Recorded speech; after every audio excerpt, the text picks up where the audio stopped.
نحمده ونصلي على رسوله الكريم اما بعد فاعوذ بالله من الشيطان الرجيم بسم الله الرحمن الرحيم اللهم صل على سيدنا ومولانا محمد وعلى آله وسلم اللهم صل على محمد وآل محمد۔ حدیث رسول صلی اللہ علیہ وسلم چینل پہ آپ سب کو خوش آمدید۔ آج ہم نبی پاک صلی اللہ علیہ وآلہ وسلم کی کچھ پیاری پیاری سنتوں کو سمجھنے کی کوشش کریں گے۔ 157 حدیث نمبر ہے۔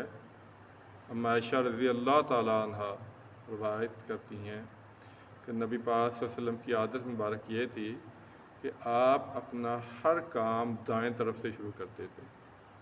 وضو فرماتے تو دائیں طرف سے شروع کرتے، غسل فرماتے تو دائیں عضو کو پہلے دھوتے، جوتا شریف پہنتے تو دایاں جوتا پہلے پہنتے، کنگھی فرماتے تو دائیں طرف سے کنگھی فرماتے، قمیض وغیرہ پہنتے تو دائیں طرف سے پہنتے، یعنی جو بھی کام ہوتا وہ آپ دائیں طرف سے شروع کرتے تھے۔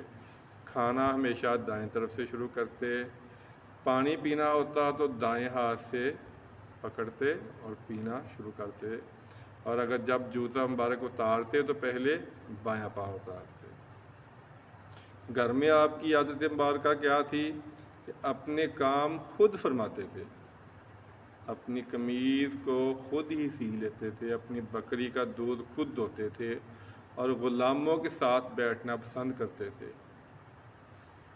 مسجد میں جب تشریف لے جاتے تو سب کو سلام کرتے اور مسجد میں صحابہ کرام کے ساتھ بے تکلفی سے بیٹھتے، بے تکلفی سے گفتگو ہوتی۔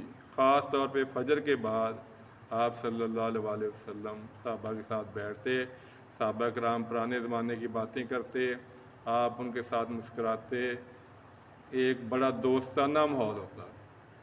تو نبی پاک صلی اللہ علیہ وسلم کی عادت مبارکہ تھی کہ جب آپ سرکار دو عالم صلی اللہ علیہ وآلہ وسلم کسی وجہ سے پریشان ہوتے تو ایسے اپنی داڑھی مبارک کو ہاتھ میں پکڑ کے ایسے بیٹھتے تھے۔ یہ آپ کے پریشان ہونے کی علامت تھی کہ کوئی خدا نخواستہ کو پریشانی آ گئی ہے۔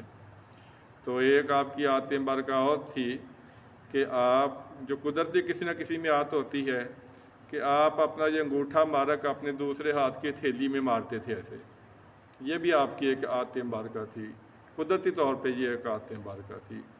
اور دوسری یہ کہ اگر آپ کو کبھی غصہ آ جاتا تھا تو غصے کا اظہار تو آپ فرماتے نہیں تھے، تو غصے کے اظہار کی علامت یہ تھی کہ یہاں ایک نس تھی آپ کے، وہ پھڑکنی شروع ہو جاتی تھی، تو پتہ چل جاتا تھا کہ نبی پاک صلی اللہ علیہ وسلم اس وقت کسی سے ناراض ہیں۔ اور آپ کی ناراضگی کا عالم بھی کیا تھا؟ آپ اپنی ذاتی وجوہات کی وجہ سے تو کبھی کسی سے ناراض نہیں ہوتے تھے، ہاں کوئی شرعی اگر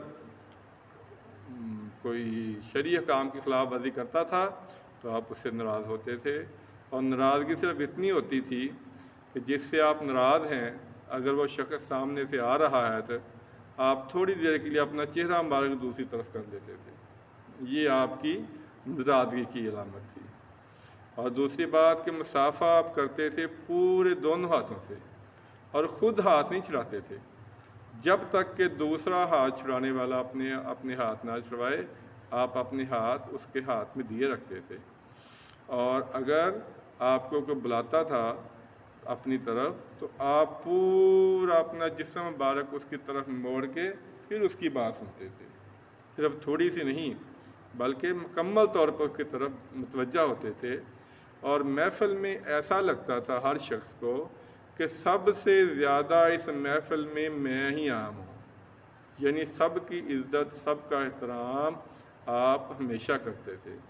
اور سخاوت کی بات تو کیا کہنے کہ کوئی بھی کبھی سوالی آپ کے در سے خالی نہیں گیا، اگر آپ کے پاس کبھی کچھ نہیں ہوتا تھا تو آپ قرض لے کے بھی اس کی ضرورت پوری کر دیا کرتے تھے۔ کھانا ہمیشہ سادہ فرماتے تھے اور ہمیشہ ایک وقت کھانا کھاتے تھے، اگر صبح کھانا کھا لیا تو پھر شام کو نہیں کھایا، اگر شام کو کھا لیا تو پھر صبح نہیں کھایا۔ کھانے میں کدو شریف بہت پسند تھا، بڑے شوق سے کھاتے تھے۔ میٹھا پانی اور شہد یہ بھی بہت پسند تھا۔ میٹھا اور ٹھنڈا پانی اور شہد بڑے شوق سے کھاتے تھے اور سرکے کا بھی استعمال فرماتے تھے، اور اپنے پاس ہمیشہ کنگھی، سرما اور مسواک رکھتے تھے۔ صبح جب نیند سے بیدار ہوتے سب سے پہلے مسواک سے دانت صاف کرتے، اچھی طرح منہ صاف کرتے اور اپنے گھر والوں کو نماز کے لیے اٹھاتے، اور جب بھی کسی سے ملتے مسکرا سے ملتے۔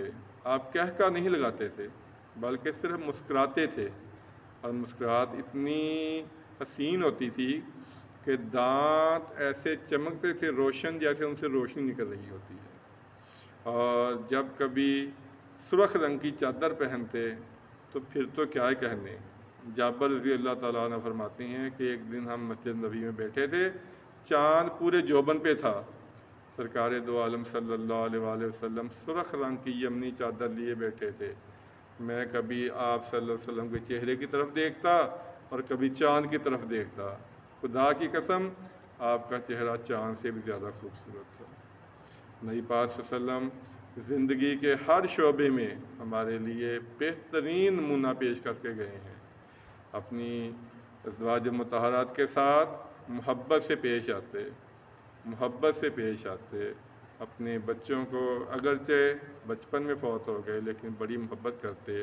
حسنین کریمین کی تو کیا بات ہے، ان کو تو سواری بھی کرواتے اپنے اوپر، کسی سے بھی کبھی دل آزاری اور سختی والی بات نہیں کی۔ تو ہمیں بھی چاہیے کہ ہم اپنے نبی پاک صلی اللہ علیہ وسلم کی زندگی کو سیکھیں، جس طرح آپ نے زندگی گزاری ہے اسی طرح گزارنے کی کوشش کریں۔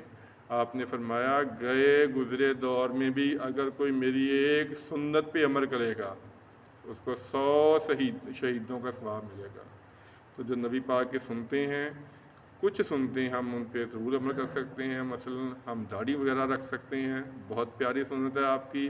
امامہ شریف باندھنا بہت پیاری سنت ہے، اور لباس اچھا ہو، صاف ستھرا ہو، دوسروں کے ساتھ اچھے اخلاق سے پیش آنا، یہ تمام نبی پاک صلی اللہ علیہ وسلم کی سنتیں تھیں۔ اللہ تعالیٰ سے دعا ہے کہ اپنے پیارے نبی کی سنتوں پہ عمل کر کے ان کو آگے پھیلانے کی توفیق عطا فرمائے، تاکہ ہم ان کے سچے اور پکے عاشق بن سکیں اور ہماری دنیا اور آخرت کامیاب ہو۔ اللہ تعالیٰ سے دعا ہے جو کوئی سنا ہے اللہ اس پہ عمل کرنے کی توفیق عطا فرمائے۔ آمین ثم آمین۔ السلام علیکم ورحمۃ اللہ وبرکاتہ۔